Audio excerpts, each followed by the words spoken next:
Welcome to the Saturday Cadence podcast.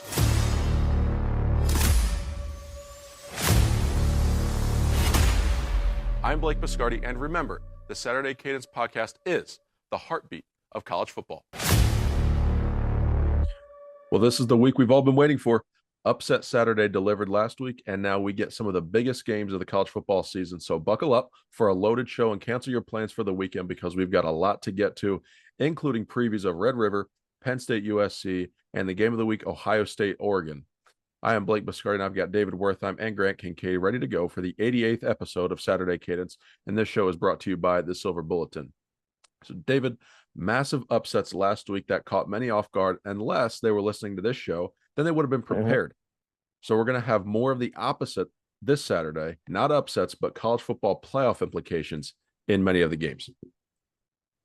Yeah, it was fun last week. I mean, we kind of built it up and it delivered. Obviously, Vandy was the highlight of the weekend, beating Alabama, but Tennessee goes down and others across the way, USC and Minnesota, and plenty more. So, no, eventful weekend in college football for sure, and it was a lot of fun to watch. Yeah, I felt like there was a witching hour there late in the evening of just upset after upset after upset, and then you're thinking, like, there's no way, Vandy's going to pull it off. There's no way Arkansas is going to pull it off. There's no way Washington's going to pull it. And then it's just all of a sudden everyone's goalpost is in a river, and you're having one of the wildest Saturdays I can remember in a long time. Yeah, it truly was mass chaos. I mean, we had 5 of the top 11 teams lose. You guys mentioned Vandy over Bama being the highlight of that. And I think the next biggest stunner was probably Arkansas over Tennessee or Minnesota over USC. I mean, Grant, you and David both predicted Texas A&M to rout Missouri, and that's exactly what happened. And then we saw Washington favored over Michigan. If you're looking at that game at face value, you think maybe that's wrong, but Vegas was right. They knew it. And we all were in agreement there that Vegas had to know something. Washington played well. Michigan really struggling to throw the football. So what did you guys take away from this game with Alabama? Let's start there. They go ahead and beat Georgia, hop out to a 20-0 lead. Georgia comes all the way back. Alabama wins the game. They followed up losing to Vandy. Alabama's given up 67 points and over 780 yards in the last 6 quarters of football. So, David, looking at a team like Alabama that just beat Georgia, the highest of highs you could have in a season for them, and then now losing to Vandy, which is probably bottoming out for Alabama, where do they fall in this middle? Do they look like a Big 12 team with a lot of offense and barely any defense, have to get into shootouts? What do you make of the Tide going forward here? With that lackluster defensive performance? Yeah, it certainly was lackluster. And I saw a couple of good notes on this today all across the internet, and really just bashing Kane Womack and his defense. I saw he said in his press conference something along the lines of, we didn't play defense at the level we needed to, which is like, yeah, like you're right. But, why do you have to say that kind of thing? And then Malachi Moore, obviously the meltdown on Saturday from a 5th-year captain, senior, and today kind of called out Kane Womack, said that there's been a lot of confusion because his play calls haven't been getting in fast enough. So everybody's confused on the defense, which I thought was interesting as well. So a lot going on there at Alabama in that defense. Someone else said that it kind of reminds them of a Lincoln Riley Oklahoma team where, that offense was top tier, would get you in the playoffs still. Bama's probably still going to make the playoff, but their defense is going to cost them games, and it's not going to get them where they want to go. So a lot of good takes there, I think, and I think that kind of sums it up. Yeah, it's insane when you're seeing that unfold. And a couple of times there at the end, you're thinking, okay, this is Alabama, this is Vandy. Like, there's no way Alabama's not just going to march down this field and get exactly what they need when they need it. And they just couldn't do it. And then all of a sudden you have Vandy being able to do absolutely whatever they wanted to do, running the ball against Alabama in these spots to seal the game. And you just don't see that from an Alabama defense. And it's surprising, even just a year removed from Saban, that can happen. I think it just shows how great Saban's presence is on a sideline. Grant, to your point, too, I actually think it shows how much of a linchpin Caleb Downs was to that defense last year, especially in the secondary, because you see Malachi Moore is supposed to be one of the leaders. He's over there pitching a fit, throwing his mouthpiece, kicking the football, just not something you want to see from one of your captains if you're Alabama. And then if you now look at the SEC race, because Bama takes the first conference loss, Georgia has a conference loss already. Texas and Texas A&M are sitting at top of the standings. Well, they don't play until the end of November. Tennessee taking a loss as well. A lot of these teams still play each other. This impacts the SEC race a lot, I think, because no one really expected Tennessee and Alabama to pick up those losses outside of, maybe to each other. Talking about the top end of the conference, is Texas A&M a real contender in the SEC, do you think, Grant, or is this more of, just be patient and relax, and this is going to sort itself out between those top teams that we've talked about before: Georgia, Texas, Alabama, Tennessee, and then we'll see if Ole Miss or LSU, the winner of that game this weekend, can hop into that race and make some noise as well? I think it's probably a really, really, obviously a huge wake-up call for that Alabama team. Their season, it's very far from over. Obviously, it's their first loss and first conference loss. So you kind of have to have some perspective. And I know, it had to be, mentally, it's going to be, interesting to see how they deal with that. That whole environment and, just the fact that it happened. But at the end of the day, Alabama still controls their own destiny, and they have as much, if not more, talent than anyone in the country. So I think you have to probably, take a deep breath. And I think you still have kind of the same contenders at the end of the year. Yeah, I think so too. I think right now it's Texas's conference, and then I would honestly put Georgia right behind them. And I say that because I don't know if Alabama and Georgia played again that I would pick Alabama to win the game, because I don't know. The game would have to be in a shootout. Just looking at Alabama's defense, Texas is the most complete team, but Quinn Ewers is hurt. It's questionable to play this weekend, although it looks favorable. We'll get to that in a little bit. But I think Texas is the most complete team right now, and Texas A&M is the wild card, because between now and then their schedule is the easiest. Then they get to play Texas for potentially a shot to go to Atlanta, depending on other results, if A&M handles business. So the SEC race is pretty muddy, and it's a lot deeper than the Big Ten, which we're going to get to here in a second. You see Michigan losing now. It takes them a step back in the race. USC again, people thinking that they could take a step forward after a big win a couple of weeks ago. Now all of a sudden they lose to Minnesota. They've got Penn State coming to town. David, how do you see this Big Ten race? Because right now it's shaping up to just be a 3-horse race between Ohio State, Oregon, and Penn State. Yeah, honestly, I could see Penn State falling this weekend to USC. I don't know why. I don't really have any stats to back that up. It's just a feeling that you get one of those cross country games. So we'll see. They've looked good so far. They've handled their business. Speaking of that, and we'll see how it goes this weekend for them. And then obviously the clash between Ohio State and Oregon will determine a lot of things. I think Ohio State wins this game. Obviously in Eugene makes it a little more difficult. Buckeyes are favorite. I think they end up winning this game.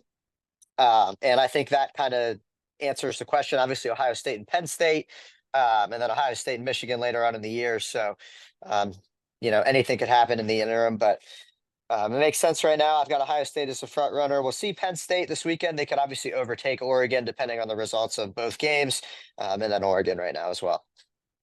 So let's stay here on Ohio State and Oregon, since this is the game of the week. We'll preview this first in the A block. Looking at these two teams, it's now a top 3 matchup. The beginning of the season, actually, let's go back to the preseason. This was going to be one of the games of the year. We knew that. 2 of the best teams in the country. Ohio State has started the year with not the hardest schedule in the country. We've been used to seeing Ohio State play a marquee non-conference game. That was not the case this year because of the realignment. So Ohio State has gradually increased in difficulty of opponent over the last couple of weeks. Then Oregon, on the other hand, they started pretty slow. They were in a duel with Idaho and then Boise State, both 1-possession games late. And now Oregon's seemingly starting to put it together. The offensive line starting to play well. The defensive line performed at a high level against Michigan State. Dylan Gabriel, we can see if he can get going. This is that first test for the Buckeyes. So, Grant, any matchups that you're looking for in this game that you think potentially Ohio State or Oregon can exploit for the other? Well, I think that at first Ohio State's going to have to limit their turnovers. And I think that's kind of, if they can do that, that kind of gives them the clearest path to victory, just because of how I think they match up to them. Specifically, Ohio State's run game seems like one that not only can travel but can run against basically anybody. And even if you're not, finding it with the run game, they have guys like Jeremiah Smith and Igbuka that can make, 50-50 balls turn into 80-20 balls and really just change the dynamic of the game. So I think that Ohio State being able to establish the run in any sort of positive way to garner some momentum early would be huge for them. So, Grant, another thing I want to talk about real quick is Autzen Stadium. So this is going to be the biggest home game in recent memory for Oregon. They've not hosted an AP top 3 team since 2005. Capacity of Autzen Stadium, though, is 54,000. Everyone's saying this is going to be a raucous environment, and I don't doubt that. But Ohio State coming from the Horseshoe, which hosts 102,000 at minimum for a big game. Do you think the noise is going to be something that rattles the Buckeyes? Like you mentioned, that run game, I think that's a way to either settle down or quiet the crowd early if you can put together one of those long 8 to 12, maybe 14 play drives and methodically go down the field, take the air out of the place. You think that's the approach that Chip Kelly takes, just to take the edge off from the crowd early if that's how the game works out? Yeah, I do think that's how it's going to work out. I think the way that Chip Kelly's kind of built this offense and given Will Howard, kind of unlimited tools to work with, it kind of makes things a lot easier for him and helps Ohio State move in a way that you're used to Ohio State being able to, but they're doing it in different ways now. So I just think it's Ohio State just has an edge schematically and specifically on offense. David, when you're looking at the defense for Ohio State and Jim Knowles' scheme against this Oregon offense, they've got some great receivers on the outside led by Tez Johnson. Dylan Gabriel, transfer quarterback, has played in some big moments, notably Red River. We saw him, born into legend status for Oklahoma, which has won 8 of the last 10 matchups. So it's something that's been favorable for the Sooners. But back to Dylan Gabriel, he's played in some big spots. I don't think this moment's going to be too big for him, but I think the big key is, can he take care of the football? What do you think Jim Knowles' approach is going to be this week guarding the Ducks? We've seen Ohio State come out on a 4-3 look each of the last 2 weeks defending Michigan State and Iowa. You think he goes back to his typical 4-2-5? What's that approach from Jim Knowles? And then how does he work in a player like a Sonny Styles or a Caleb Downs into the game plan?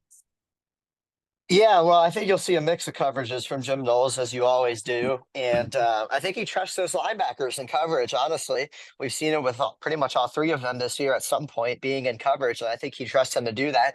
I think that's where Sonny Styles comes in. He's a good athlete. He can run. He can cover. So, he had his best game of the year last week, 7 tackles, I think 2 tackles for loss. So really impressive game for him last week. And if he can keep that up, it's a big X factor for Ohio State. In terms of the defense, I kind of agree with what Grant said in that Ohio State has an advantage schematically. I think Jim Knowles is kind of the chess grandmaster here, putting all his pieces into place. And so far it's working. Some of the fans haven't liked the yardage given up, but the bottom line is that they haven't given up very many points at all. And Ohio State's floor on offense is probably 28 to 31 points, and I'm not sure Oregon can score that. So, we'll see how this goes, but I like Ohio State's chances. That was going to be my next point, David, to your just to extend what you're saying there. Ohio State not giving up many points at all. In fact, it's less than a touchdown, 6.8 on average. So teams not fighting the end zone. I think a big key to this game where the Buckeyes have an advantage is in the red zone. They are perfect on the year, 21 trips. They've scored 21 times, 20 of those actually a touchdown. Oregon more around the 75 to 76% range. So if the Buckeyes are efficient on 3rd down, they could extend drives, maybe go down the field, and then they get to the red zone. If they cash it in, it's going to be tough for the Ducks to defeat a team that is so efficient. And that's something that Ohio State's done well because, like you and Grant have both mentioned, Ohio State can run the football on you with 2 running backs, Quinshon Judkins and Travion Henderson. Will Howard, we saw get involved with Iowa, which was something I think was on purpose to have that on film and to make Oregon account for Howard with his legs. And then you have those talented receivers on the outside. We don't even have to say much about a kid like Jeremiah Smith. Emeka Egbuka, 3 touchdowns, the hat trick against Iowa. And then if Cornell Tate is healthy, Brandon Ennis maybe gets in the slot there. Lots of weapons to choose from, not to mention G. Scott at tight end. So the Buckeyes have ways to beat you, no matter how Oregon comes out to defend. What do you think the approach is from the Ducks? Do you think they sell out and say, you know what, we're going to stop the run and we're going to make Will Howard beat us with his arm? You think that's too risky and they kind of play a shell, keep everything in front of you? What's that approach defensively from Oregon? Well, it's pick your poison, really. I mean, if you shut down the running game, you leave the receivers one on one. I feel pretty good about Ohio State there. If you double cover the receivers and leave the box light, I feel pretty good about those two running backs and Will Howard running the football. So it's kind of pick your poison. We'll see how they approach it. I do think they try to keep everything in front of them and maybe play the style of defense where, hey, we're going to make you have a perfect drive here. If you score on a perfect drive, you score on a perfect drive. But if you make one mistake, it's over. So I think that's probably your best approach to beating Ohio State, limiting the explosives and making them beat you on perfect drives. Kind of like how teams are doing now with the Kansas City Chiefs, where they're not letting you beat them deep. Everything's in front. If you make a mistake, you make a mistake. Yeah, and Grant, I want to look to you here for this. The running backs, extremely talented. Coach Laughlin's done a phenomenal job. Justin Fry and Chip Kelly pairing on the offensive line and scheme. I think Ohio State's run game is the best in the country when it comes to personnel and depth in that running back room. Do you think we see any formations from Chip Kelly that have both backs on the field and given an RPO set where Will Howard takes a snap and he's got both backs there, then he also is a threat with his legs. Then you have the three receivers out wide. Do you think Ohio State goes to any set like that to really try to confuse the Oregon defense and get creative? Or do you think Chip is more so like, here's our 11, we don't need to do anything fancy, just try and stop us? I think at one point or another, you're definitely going to see that. Whether you're going to see it in these bigger games, and they've kind of been keeping it close to their chest, or they're going to use it possibly inside the 20 or inside the 10, closer to the goal line as kind of a package that we'll see sparingly throughout the year. I'm not sure, but I think if you don't use all three of those guys in the backfield at least one or two times, you're leaving something on the table that could really impact their offense in a positive way. So, right, last thing I want to touch on with you is Big Ten teams are 1-7 when traveling two or more time zones this year. Now, overall, they're 2-10 when traveling a time zone, but 1-7 in particular, in this case with Ohio State flying across the country. And then again, we'll get to this with Penn State going to USC in the next segment. Does that have any effect on the Buckeyes, the cross-country travel, or do you think it's going to be more of the same? I think when you're looking at a team like Ohio State, it's a veteran team. They're a team of routine, so I don't think there's a sense of, hey, we have to leave Thursday in order to get there and make sure everything's set. You do gain time when you're flying east to west. Do you think that has any effect on this Ohio State team at all, or no? No, I think, like you said, it's a veteran team. There's a lot of experience. It's just the embarrassment of riches of when all these guys come back that could have been NFL players is not just on the as far as on the field talent wise, but it's also these experience and the composure in games like this and environments like this. So I like to think that Ohio State has a good chance of kind of settling down and making it a football game and not some kind of emotional slugfest. David, going now to the Penn State USC game, do you think the cross country has any travel on Penn State? Now, James Franklin in his press conference said there's not enough runway in State College, so they've got a bus over to Harrisburg, then they fly out to LA from Harrisburg on Thursday, not Friday. So do you think that that's a wrong move by Penn State? Maybe it's something we're reading into too much, or do you not think that this whole flying across the country will affect the Nittany Lions? Well, I think James Franklin's reading into it too much. Just get on the plane and go win a football game. That's kind of how I look at it. Kind of what Grant said. Like essentially, these guys are professional football players, and Right.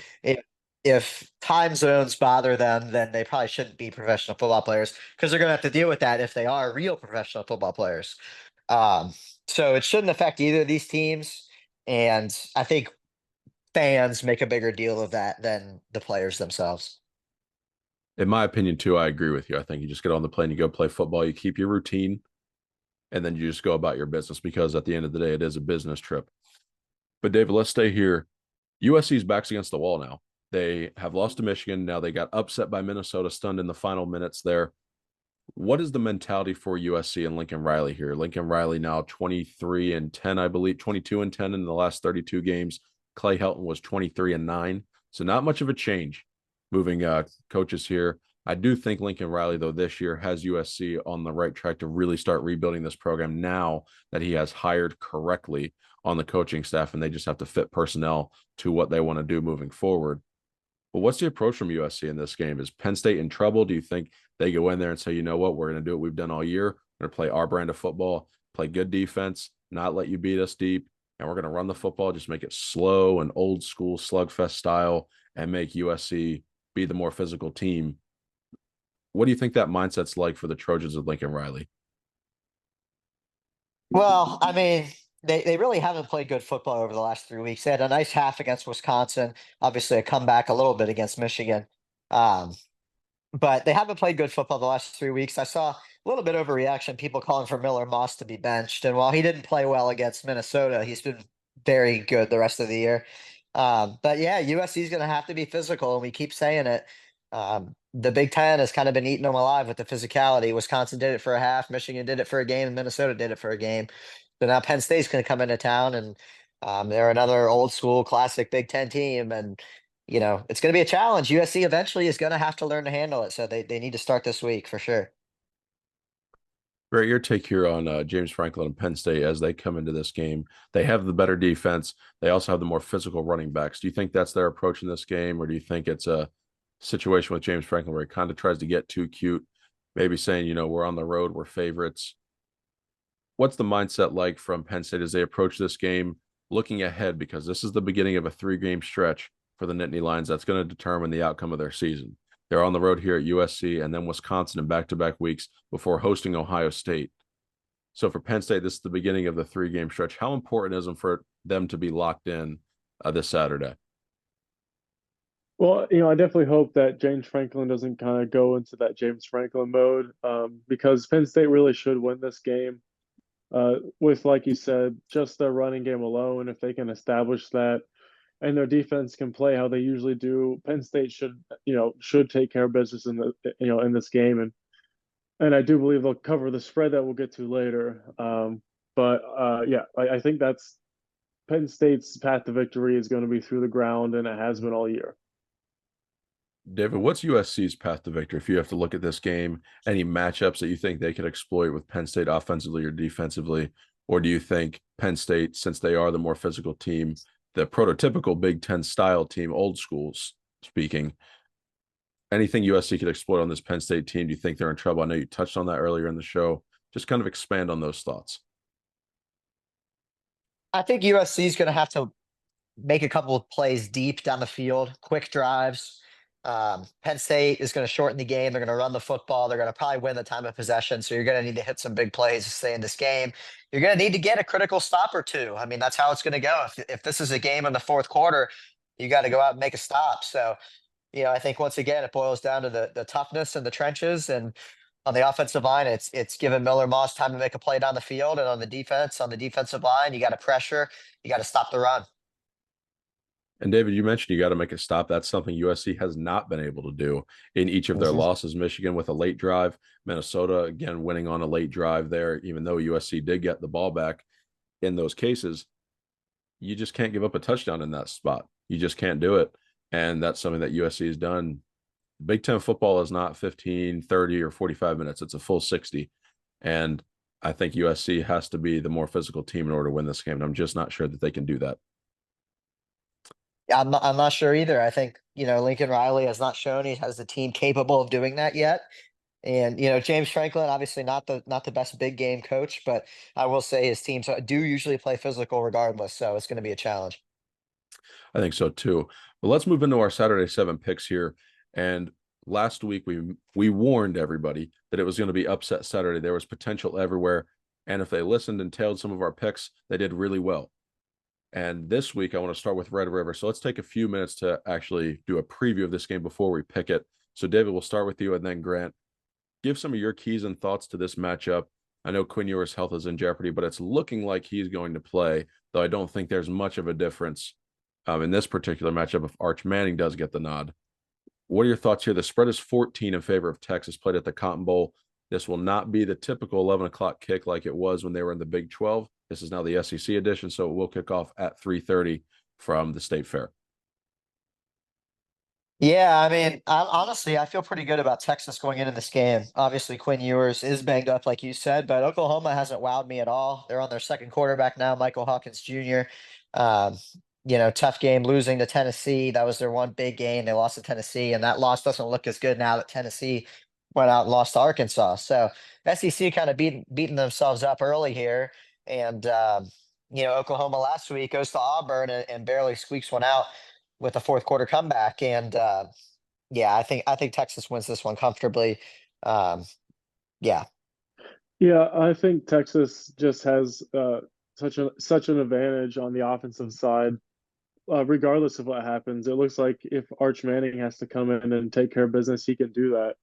And I think Oklahoma's still struggling kind of with their identity, certainly on offense, and I don't think they're going to be able to keep up with Texas. I'm with you guys. I think Oklahoma's defense is going to make a play or two. I don't think their offense is capable of making any. Unfortunately, David, you said that they've not wowed you. I'm just not a believer in that Oklahoma offense to score because Texas is going to score. And if Texas scores 21, I don't know that Oklahoma can score that to go ahead and win this game. So there's a part of me that was like, you know what? This game sometimes gets insane. Maybe Oklahoma can cover. But the more I look at it, I'm with you, Grant. It doesn't matter who starts at quarterback for Texas. I think that this team is built to win this game, and I think that they do, and Texas will cover. But now let's go back to Penn State USC officially picking this matchup now. The spread has jumped up to 5.5, opened at 4. Now it's at 5.5 in favor of the Nittany Lions. So they are road favorites. USC, a home underdog here. David, are they able to get the job done at home, or does Penn State run over them?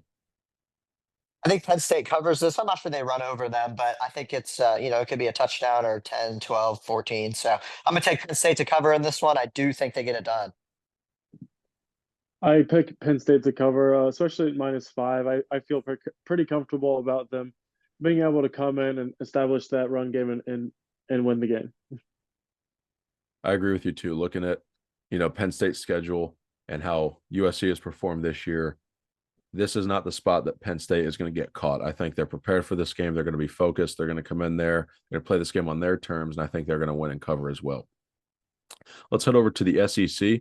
Tennessee, a team disappointing last week, but a team that's disappointed even more this year is Florida. Now, these two teams get to play each other. One has potential to bounce back, and the other one I think is just going to continue to flatline, and that's Florida. Tennessee favored at home by 15.5. David, is this going to be a blowout, or do you think Florida's going to find some life against a rival? So I'll actually be in Gainesville next week for Florida, Kentucky, which I'm very excited about. And I'm hoping that, it's as good a game as possible. So I'm taking Florida to cover in this one. I hope they keep it close against Tennessee. I'm gonna have to take Tennessee, especially at that line, coming off of that loss to Arkansas. I think at home you're going to see a really motivated Nico and offense overall. And it's going to probably get ugly.